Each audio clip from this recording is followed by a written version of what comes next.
Okay, so we are looking at the chemical controller. When we were looking at the test kit earlier, of all of the variables in that test kit, this handles the two most important variables, chlorine and pH. The other variables will need to be tested for and treated once a week to adjust those levels annually. The way that it controls the chlorine and pH is with these two sensors. There's a chlorine sensor and a pH sensor.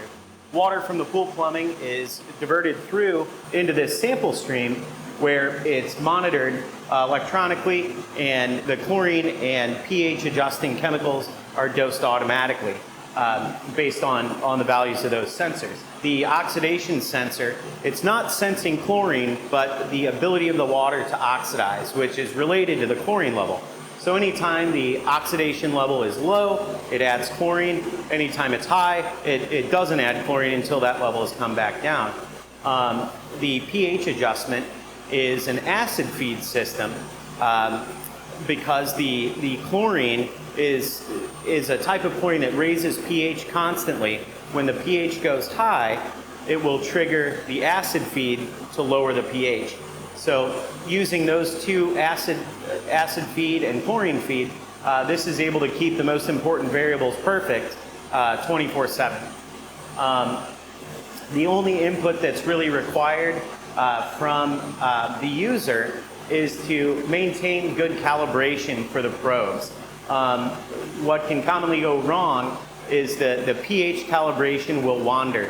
So the procedure to address that is when you take your test readings using the test kit, you need to verify that your pH reading matches what's displayed from the reading of the probe.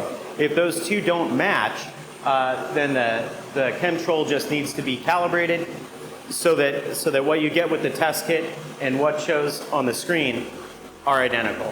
One component of this chemical controller that needs a little bit of attention is the water flow sensor. The controller has to verify that there's flow going through the system so that it doesn't feed chemical without getting fresh water as a sensor feedback. So this water wheel, if it's spinning too quickly, it'll wear out very quickly. And by opening this valve, I can increase the speed of the water flow and increase the speed of that sensor.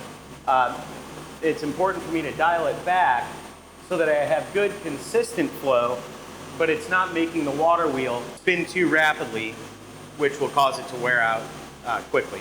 Other than maintaining calibration, this system it's basically hands-free and maintains near perfect chemistry 24/7.